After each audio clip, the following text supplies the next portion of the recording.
Hello అండి. అందరికి నమస్కారం. నేను మంచు అండి. గంజాయి వనంలో తులసి మొక్కను. విశ్వసనీయతతో రాజకీయాలు చేస్తున్నా. ఇక వైఎస్ గారి మరణం ఇప్పటికీ మిస్టరీనే. మా తాత, తండ్రి హత్యలో వేళ్ళన్నీ చంద్రబాబు గారి పైనే చూపిస్తున్నాయి. చాలా రోజుల తర్వాత జగన్ గారు గురువారం తాడేపల్లి ప్యాలెస్‌లో తాను సెలెక్ట్ చేసుకున్న ఎదురు ప్రశ్నలు అడగనకుండా చెప్పింది వినే మీడియాతో సుదీర్ఘంగా మాట్లాడారు. ఇక నేను మంచోడిని కాబట్టి మా తాతను చంపిన వాళ్ళు గుండెలపై చేయి వేసుకొని నిద్రపోతున్నారు. నేను చెడ్డోడినైతే వాళ్ళు బతికి ఉండేవాళ్ళా? వారిని ఏమి చేయనని భరోసా ఇస్తున్నానని తన తండ్రి రాజకీయాలు నేర్పించారని, హత్య రాజకీయాలు నేర్పించలేదని చెప్పారాయన. ఇక వైసీపీని గొడ్డల పార్టీ అని అంటున్న చంద్రబాబు గారు, లోకేష్ గారిపై జగన్ గారు ఫైర్ అయ్యారు. ఎవరిదయ్యా గొడ్డల పార్టీ? ఎవరిదయ్యా హత్య రాజకీయాల కల్చర్? మా కుటుంబంలో తాతగారు, నాన్నగారు, చిన్నాన్నగారులు బలైపోయారు. నువ్వు అసెంబ్లీకి ఎలా వస్తావో అంటూ చంద్రబాబు గారు బెదిరించిన 2 రోజులకి వైఎస్ గారు హెలికాప్టర్ ప్రమాదంలో చనిపోయారు. ఇది ఇప్పటికీ మిస్టరీగానే ఉంది. చిన్నాన్న వివేక్ గారిని నేనే చంపానంటూ మాట్లాడిన దస్తగిరి విచ్చలవిడిగా కారులో తిరుగుతున్నాడు. అతన్ని అరెస్ట్ చేయడం లేదు. వంగవీటి రంగా గారు ఎలా చనిపోయారో ఈ హత్యల్లో వీళ్ళని చంద్రబాబు వైపే చూపిస్తున్నాయని అన్నారాయన.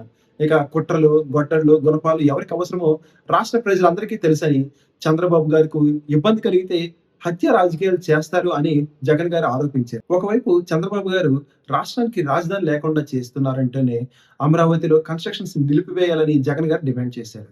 2,00,000 కోట్లు ఖర్చు చేసినా అది పూర్తి కాదన్నారు. మచిలీపట్నం, విజయవాడ, గుంటూరు రాజధాని నగరం మావిగని నిర్మించాలని అన్నారాయన.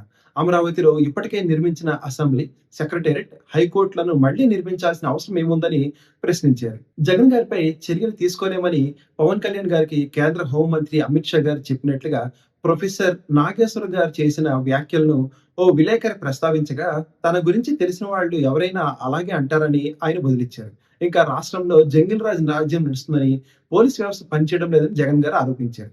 చంద్రబాబు గారికి వత్తాసు పలుకుతూ దొంగ కేసులు పెడుతున్న పోలీసు అధికారులను ఎక్కడ ఉన్న సప్త సముద్రాల అవతల ఉన్న రిటైర్ అయిన వదలబోమని మరోసారి హెచ్చరించారు. పెట్రోల్, డీజిల్ ధరలు తగ్గిస్తామని హామీ ఇచ్చి చంద్రబాబు గారు ఇప్పుడు భారీగా పెంచేశారని అన్నారాయన.